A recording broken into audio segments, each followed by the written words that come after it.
जय गुरुदेव दोस्तों। हमारे साथ जुड़े सभी साथियों का हृदय से अभिनंदन करते हैं, स्वागत करते हैं।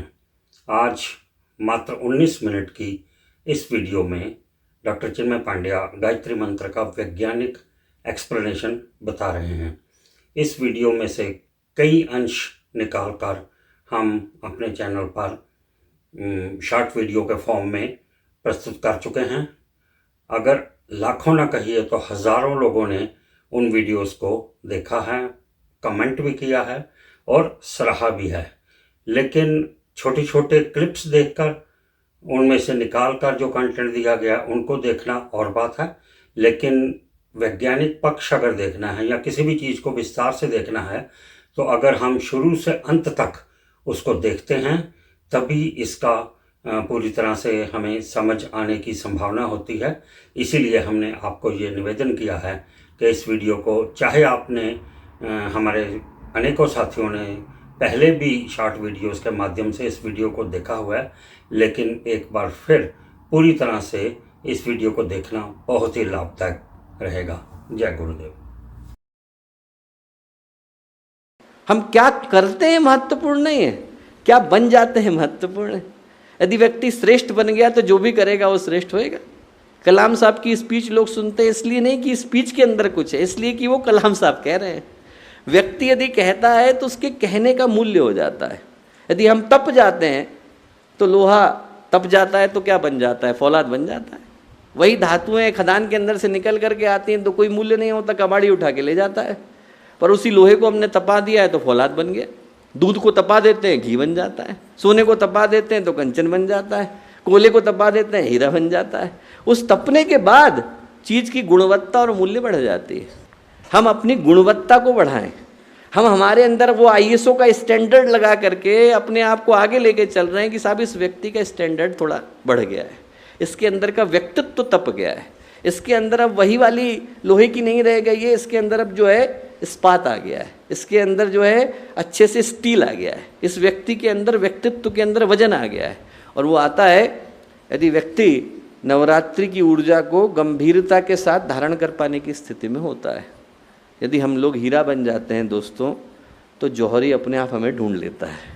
जौहरी को ढूंढने के लिए कहीं जाना पड़ता नहीं। व्यक्ति को मूल्य को बढ़ाने की आवश्यकता है। एक प्यारी कथा आती है, भारत में बड़े प्रसिद्ध संत हुए, उनके यहाँ पर अनेकों लोग आते थे उनका शिष्य बनने के लिए। तो उनका एक शिष्य था, उसका नाम था श्रीधर। उनने श्रीधर को, और श्रीधर क्या करता था, घर में झाड़ू लगाता था। तो उनने जो है झाड़ू लगाने वाले श्रीधर को अपना वो बनाया उत्तराधिकारी। लोगों को लगा कि अरे साहब क्या गलती हो गई। 20 साल के बाद वही श्रीधर वेदांत के सबसे बड़े आचार्यों में गिने गए, श्रीधर आचार्य कहलाए। तो श्रीधराचार्य अपने गुरु के पास गए, चरणों में झुके, बोले कि साहब आपने मेरे अंदर ऐसा क्या देखा जो आपने मेरे को इतनी बड़ी जिम्मेवारी दी। उनके गुरु थे, उनने उनको एक हीरा दिया।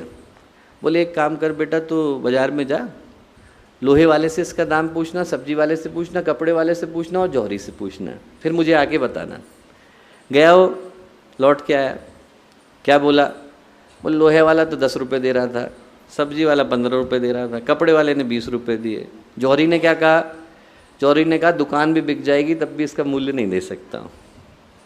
बोले बेटा हीरे को देखने के लिए जौहरी होना जरूरी है। आप हीरे बन जाते हैं तो कहीं ना कहीं से जौहरी आपको ढूंढने के लिए आ जाता है। व्यक्ति के अंदर हीरा बनने की योग्यता होनी चाहिए। जब आचार्य शंकर थे, उनके न जाने कितने शिष्य थे। आप सोचो आचार्य शंकर से बड़ा तो कोई भी नहीं रहा होगा, और उनके शिष्यों में अनेकों थे। उनके शिष्यों में से एक कौन थे? सनंदन, कपड़े धोते थे और उनका सब घर की सफाई किया करते थे। तो आचार्य शंकर ने कहा जोशीमठ में, यहाँ से ज़्यादा दूर की घटना नहीं है, वहाँ पर उनने कहा कि देखो भगवान की स्तुति करनी है, परीक्षा आज के दिन में उत्तराधिकारी बनाने जा रहा हूँ। बोले उत्तराधिकारी बनने के लिए एक ही योग्यता चाहिए, क्या? त्रोटक छंद के अंदर आप भगवान की स्तुति को करो। सबसे कठिन छंद माना जाता है। सारे के सारे लोगों ने बहुत प्रयत्न किया। आचार्य शंकर बोले रुक जाओ, अभी सनंदन नहीं आया है। तो सब बोले सनंदन आके क्या करेगा, वो तो कपड़े धो रहा है, गंगा जी के किनारे बैठा है, वो आ भी गया तो क्या कर लेगा, उसको कौन सा, उसको त्रोटक तो बोलना भी नहीं आता। वो आए, आने के बाद गुरु ने कहा, अब चूंकि गुरु ने कहा तो उन्होंने कहा गुरुदेव का आदेश है तो मुझको बोलना पड़ेगा। उनने भगवान का ध्यान किया कि मुझे तो त्रोटक छंद आता नहीं, आप ही आशीर्वाद दीजिए। उनके मुंह से त्रोटक छंद में ऐसी स्तुति निकली जिसको वैराग्य की, वेदांत की सबसे अप्रतिम स्तुति कहा जाता है। उसके बाद से नाम पड़ा त्रोटकाचार्य। ये निकल गया तब भी लोगों को भरोसा नहीं हुआ। उनको लगा हो सकता है कि यार शंकराचार्य ने ही, स्वयं गुरु ने कुछ इनको वो दे दिया हो, विशेष ज्ञान दे दिया हो। उन्होंने कहा कोई बात नहीं, ऐसा करते हैं गंगा जी की उस तरफ चलते हैं, दोबारा से इस प्रयोग को करके देख लेते हैं। तो सारे के सारे लोग जो है गंगा जी के उधर जाने लगे। गंगा जी में बाढ़ थी, जोशीमठ में वैसे ही गंगा जी का प्रबल प्रवाह है। तो बोले कि जाने के लिए तो वहाँ तक जाना पड़ेगा, कोटेश्वर तक, वहाँ से ही नदी हम लोग पार कर पाएंगे। तो बोले नहीं, सीधे जाना है उस तरफ, सीधे कौन चल सकता है। तो अब सीधे कौन चलेगा, सबके चेहरे थोड़े से उतर गए, सीधे कैसे जाएंगे गंगा जी के अंदर। सनंदन ने कहा अरे गुरु का आदेश है, जाना है, चल दिए।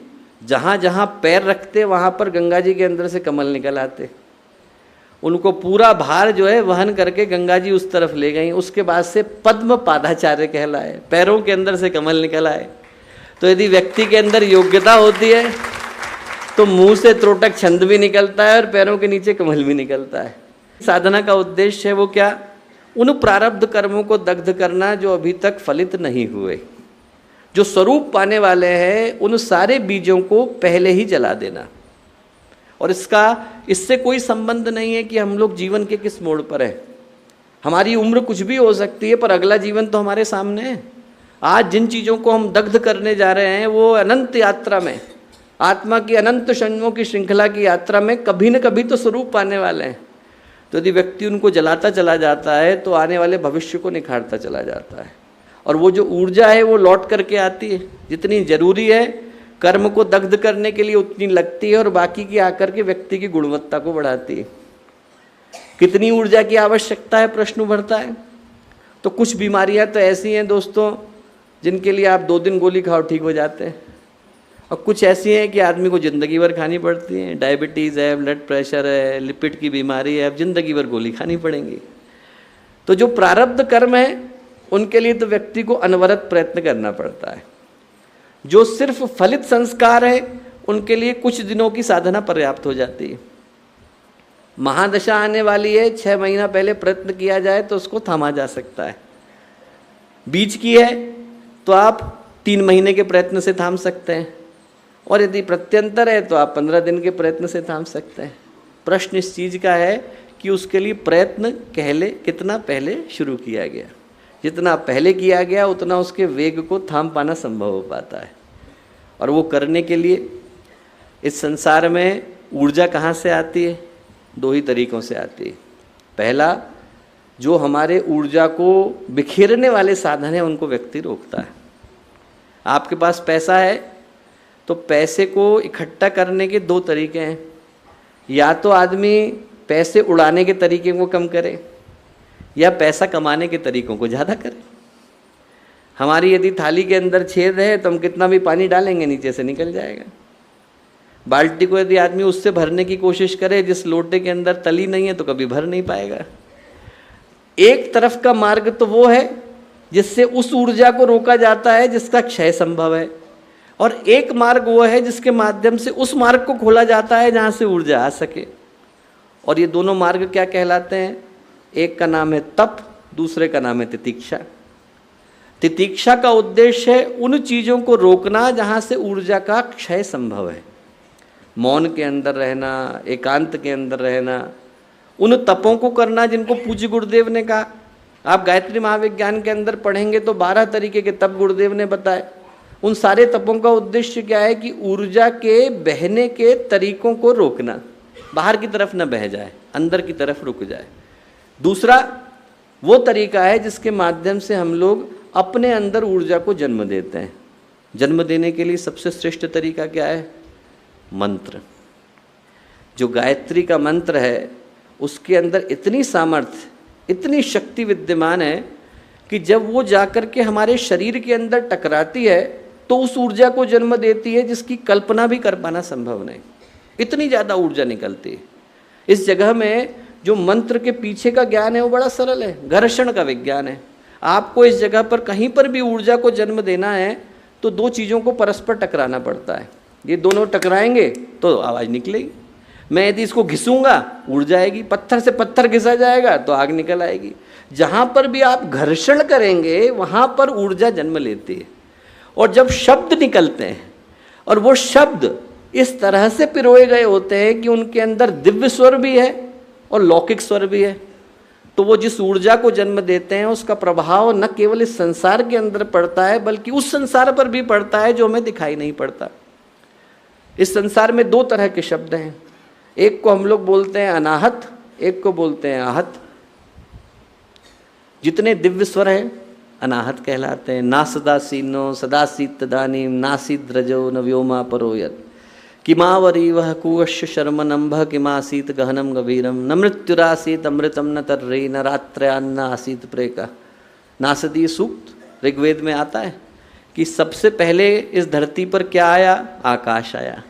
आकाश में क्या निकला? शब्द निकला।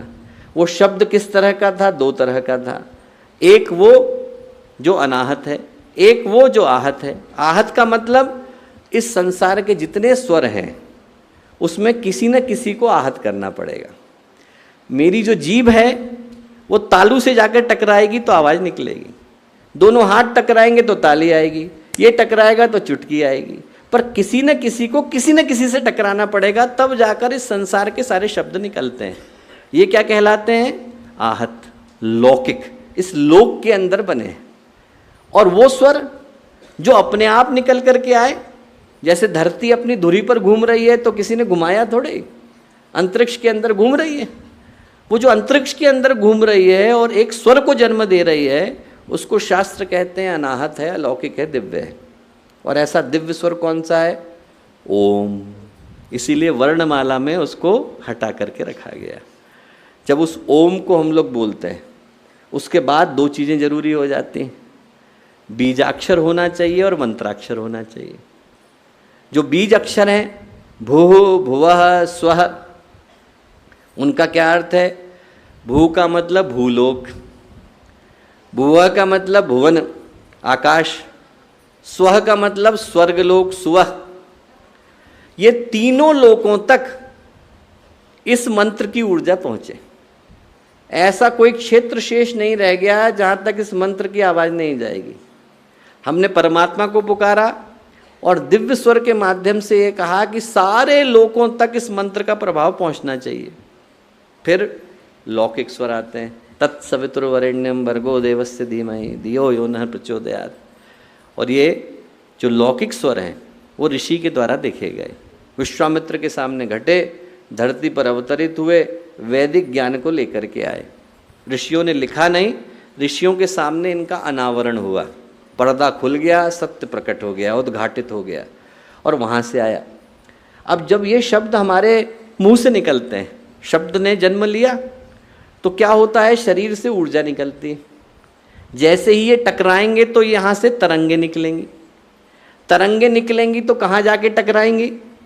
पहला तो शरीर की ग्रंथियों में टकराएंगी, थायराइड में टकराएंगी, पीनियल में टकराएंगी, पिट्यूटरी में टकराएंगी, लिवर में टकराएंगी, एब्डोमेन में टकराएंगी। जहाँ टकराएंगी वहाँ पर क्या करेंगी? ऊर्जा को जन्म देंगी। इसलिए जो शब्द के लिए स्वर है वो क्या कहा जाता है? अक्षर। क्षर का मतलब जिसकी मृत्यु हो जाती हो, अ का मतलब जिसकी कभी ना होती हो। एक बार मुंह से निकल गया शब्द है, इसको आप वापस नहीं ला सकते। अब ये घूम रहा है। वो गायत्री मंत्र जो हजारों साल पहले कहा गया, लाखों साल पहले कहा गया, आपके लिए अभी भी इस क्षण नया ही है। जो गीता के स्वर हैं हजारों साल पहले कहे गए, आप सुबह कहोगे आपको लगेगा कि अभी कहे जा रहे हैं, क्योंकि वो शब्द नष्ट होता नहीं, अविनाशी है। और वो जो शब्द प्रवाहित होता है, प्रसारित होता है, तो जाकर शरीर की ग्रंथियों से टकराता है, चक्रों से, उपत्यकाओं से, नाड़ियों से टकराता है और दो चीज़ों को जन्म देता है। क्या? एक तो देता है ऊर्जा, ऊर्जा प्रभाव लाती है शरीर के अंदर। जितने शरीर के कष्ट हैं वो ऊर्जा के माध्यम से संपन्न होते हैं। दूसरा जन्म देता है लय को, रिदम को। और जो लय है वो क्या करती है? मनुष्य के हृदय में भावों को पैदा करती है। एक शरीर को संभालता है, एक मन को संभालता है, और इसके आधार पर परिणाम निकल करके आता है। जो इसके पीछे का विज्ञान है वो बड़ा अद्भुत विज्ञान है कि वो जो मंत्र हमने बोला गायत्री का, वो प्रवाहित हो जाता है।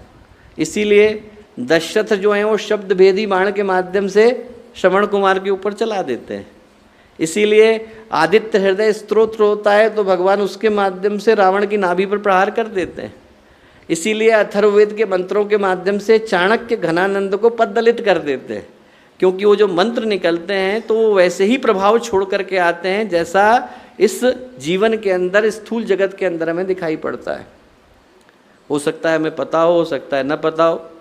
जब गुरुदेव ने स्काई लैब को गिरने से रोका धरती पर, तो उस समय में जितनी सृष्टि की देव शक्तियाँ थीं उनने अपने अपने मंत्रों को धरती के ऊपर केंद्रित किया था गुरुदेव के आवाहन पर।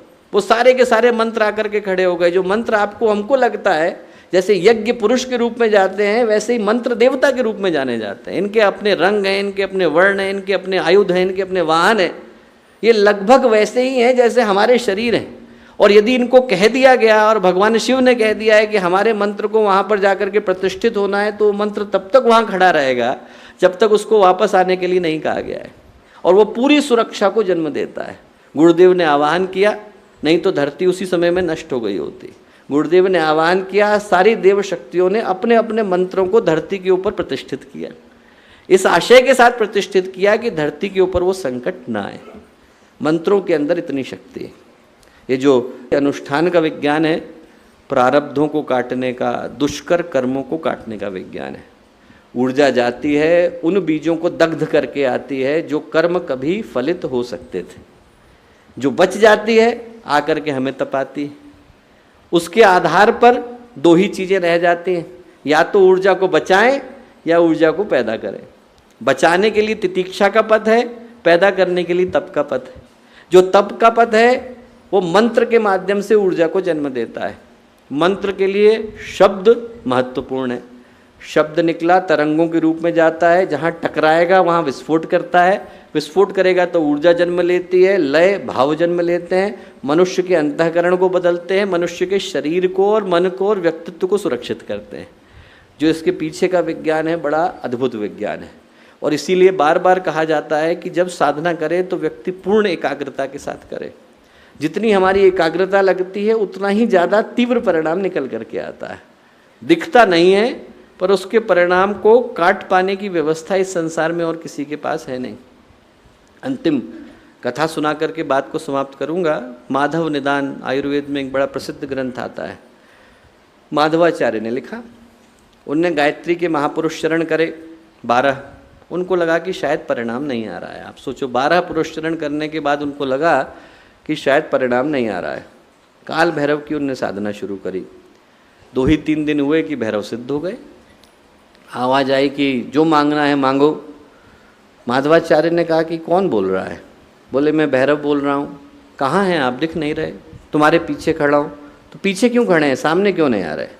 बोले नहीं, गायत्री का तप करने से तुम्हारे चेहरे पर इतना तेज है कि मैं तुम्हारे सामने नहीं आ सकता।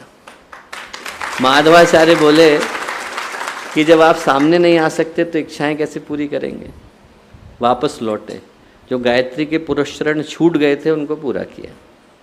दिखता नहीं है पर जो गायत्री मंत्र का परिणाम है वो एक लंबे अद्भुत और दिव्य परिणाम को लेके आता है। उन जन्मों के परिणामों को काटता चला जाता है जो न जाने कितने जन्मों से सुरक्षित है। और उन बीजों को दग्ध करने के लिए जो हमारे जीवन में न जाने कहाँ से आ गए, कब से आए, व्यक्ति को विशेष ऊर्जा को जन्म देने की आवश्यकता होती है। और वो विशेष आध्यात्मिक ऊर्जा गायत्री मंत्र के अनुष्ठान के माध्यम से संभव हो पाती है।